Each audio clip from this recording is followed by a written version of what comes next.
Welcome back to Leveraging Leadership, where we unpack the art of business leadership. I'm your host, Emily Sander, Chief of Staff turned Executive Leadership Coach.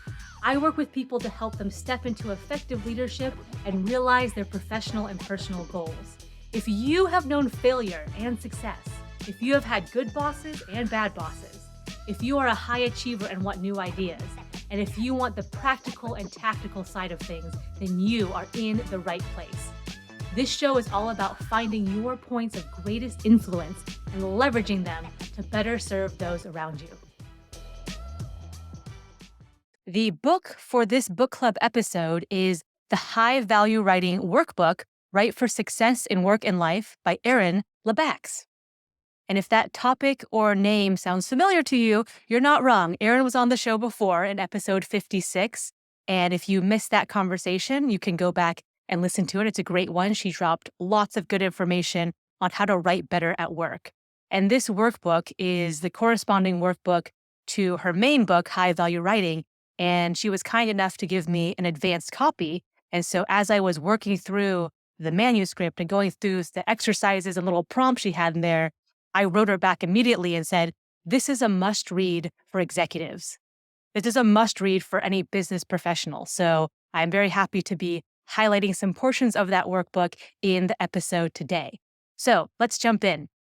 Quick recap, the two main goals for high value writing are informational goals and relational goals, meaning you want to convey information, but you also want to maintain or enhance the relationship with the person that you're writing to. Some quick examples of these would be getting information read by readers, information, who are facing stress and content overload, relational. So here's a couple more. Disagreeing with someone's idea without hurting the relationship, advocating for yourself without overlooking our readers' needs, and criticizing or redirecting a team without losing their trust. So all of those examples had an informational component and then a relational component, and you want to consider both when you're writing emails or Slacks or text to someone. What are some ways to think about your reader? The first thing Erin says is, what do they need to know and what do they not need to know? And I think that second one needs to be highlighted, right? So I've seen so many emails go to CEOs and executives, and it's 4 paragraphs of information they don't need to know. That's not relevant to them. Those 4 paragraphs might be relevant to that team over there, and that's great, but know your reader. Oh, these 2 sentences are what the CEO needs to know. Conversely, of course, don't leave out any pertinent information, but what do they need to know and what do they not need to know? Another one here is, how much detail do they want? This is reader by reader, case by case. Who's your audience? Are they the type of person who, Emily, if you don't show me your work, I'm not going to take you seriously. Oh, okay, I'm going to show you all my work like a math problem. Or do you have the source material? You didn't even send over the source material. Okay, here are all the spreadsheets. Boom. Okay, you want all the details possible. Got it. No problem. Other folks are like, faster, get to the bottom line. Like, what's the bullet point? What are we doing here? So those people want short, easy, quick bullet points. So how much detail do they want? How formal should you sound? This is case by case as well. In some cultures, in some industries, in some scenarios, you just want to be more formal to be taken seriously or to be considered part of that group. And so taking a little extra time to make sure your words are professional or official or more polished is worthwhile. In other cases, it's actually a detriment to be too formal. You can be too formal. In casual situations, it's like, why are you being all hoity-toity or highfalutin with your words? Like, let's just talk like normal humans here. So how formal should you sound? Another way to think about your reader, how long should this be? Sometimes emails need to contain all the information. Sometimes emails should be very short. And it's like, hey, can we meet up on this on Thursday? So kind of figuring out how long it should be. It kind of goes along with how much detail do they want.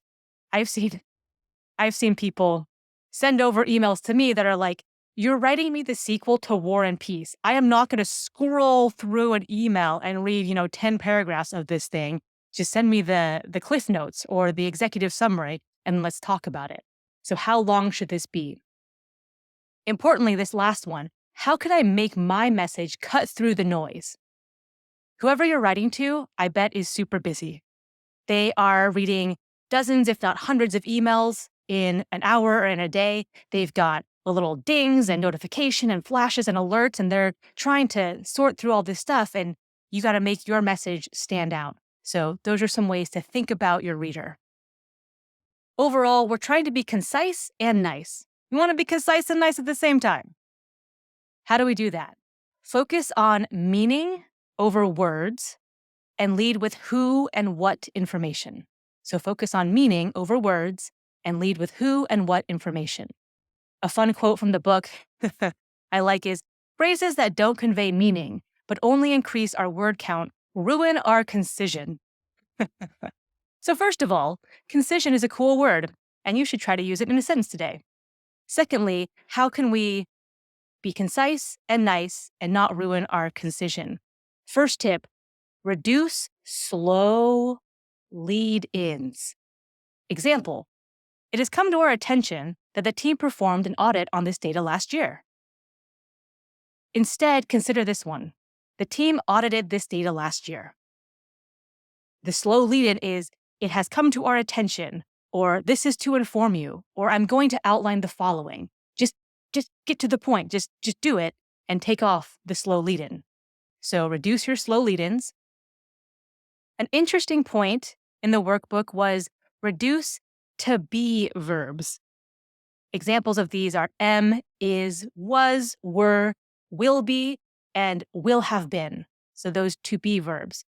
And replace those with visual verbs. I'll give you 2 examples from the workbook. Rebecca was in charge of that process last year.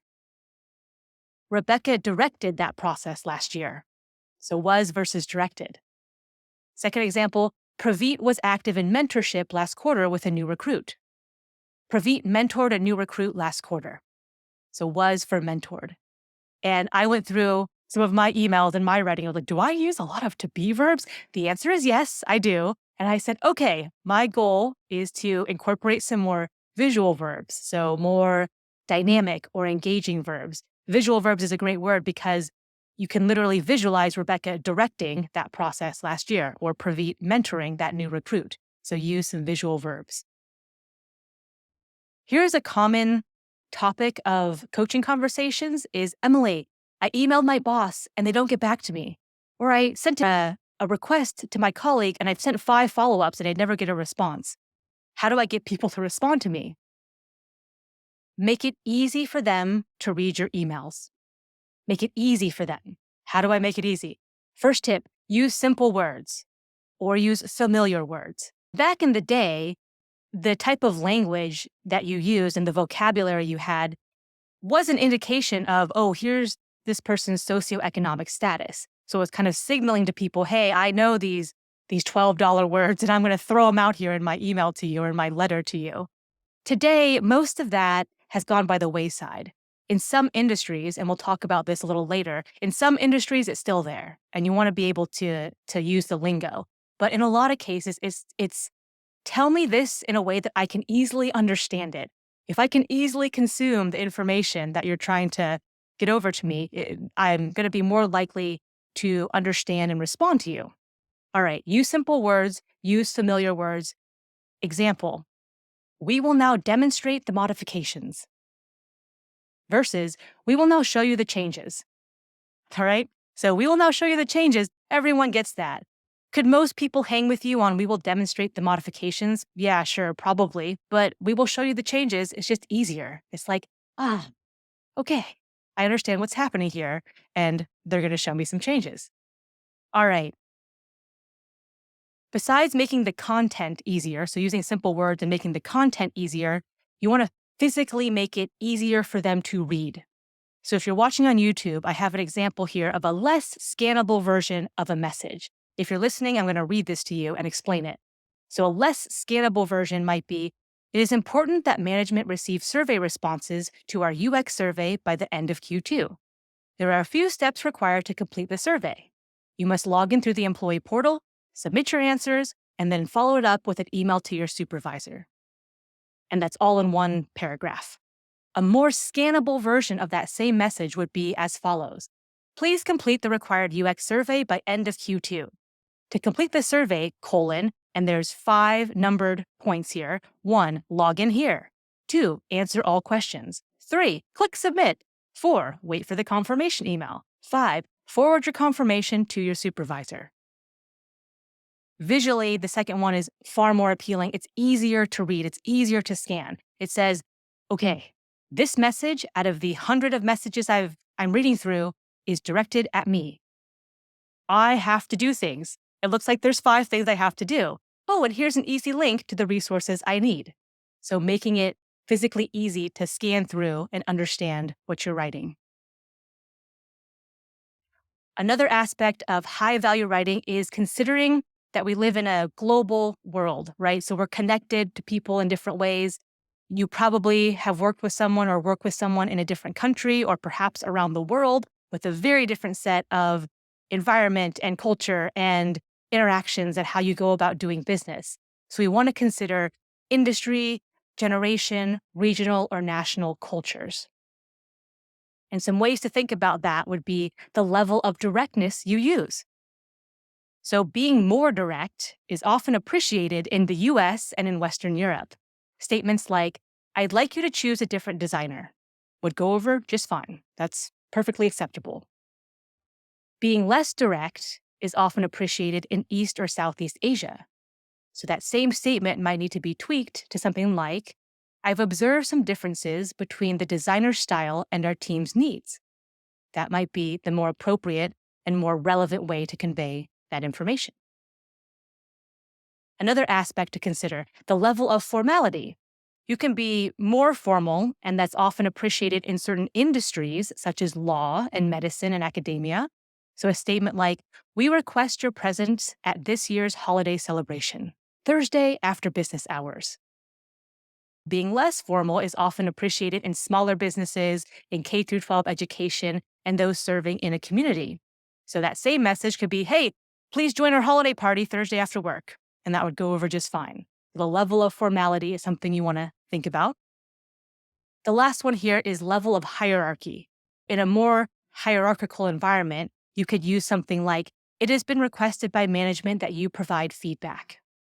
In a less hierarchical environment, please share your feedback. All of those things, it's not a right or wrong answer. It's a situational answer, and it's case by case, but you want to keep all of these things in mind to be an elite communicator, to be a strategic communicator. Further to that is using strategic writing as a management tool. Every time you write to someone in an email, in a Slack, in a text, it's a leadership tool. It's a leadership channel and mechanism. So one of the biggest things I got from the workbook was paying attention to when you use you and your. The words you and your are very powerful because they can shift focus and responsibility. The example Aaron gave in our previous conversation was, you failed to support your point with evidence on page 3 versus page 3 needs more evidence. If you were on the receiving end of those statements, which one would land a little bit better with you? Probably the one that wasn't you, your. Because a lot of people take that as accusatory, especially in writing when you can't hear the tone of someone's voice. So managing the use of you and your is a great takeaway. And understand too, every interaction you have is designing that culture.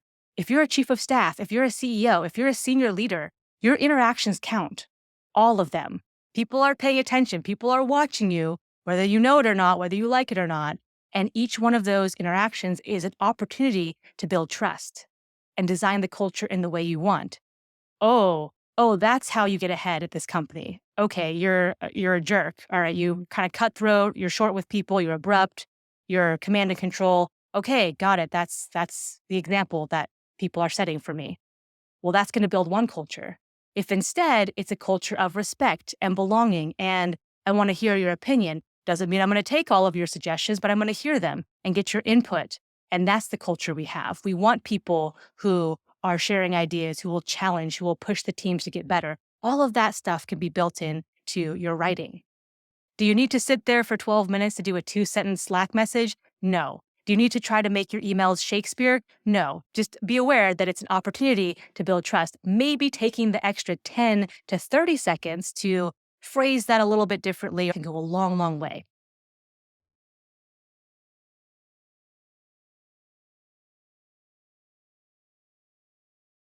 Okay, one more quote from the workbook. We can intentionally create confidence on the part of our reader with intentional writing. So when you're intentional with your writing and you take that extra half second to use some of the tools that we've outlined in this episode and say, okay, I want to be a little bit more nuanced there, or, oh, I want to say it this way, just tilt it in a little bit different way so it lands better, then you create a confident reader. And a confident reader is an active reader. So if you want a response, then make sure you're intentional with your writing. You're being clear, you're using familiar words, you're making it scannable, you're making it easier for them to read, and you're also espousing a culture of, I'm going to empower you. I love when I hear your input. I love your ideas. I want a back and forth. Then you'll have an active reader. Okay, so those were just a few highlights from the High Value Writing Workbook, Write for Success in Work and Life by Erin Labax.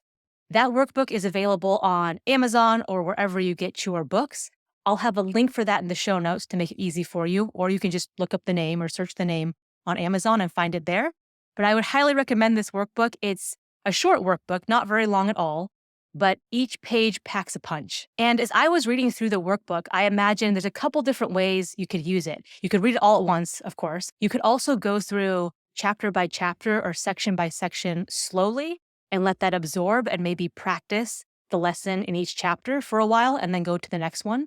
You could also scan it and say, okay, these 3 are the ones that I need to work on or are most relevant in the setup I have at work. All right, let me deep dive into those chapters and use it that way. But it's a hands-on workbook and you can dig into it in a couple different ways. So whatever works best for you. All right, hopefully this has been helpful. I learned a lot from the workbook and I will catch you next week on Leveraging Leadership. If you enjoyed today's episode, please like, share, and subscribe wherever you get your podcasts.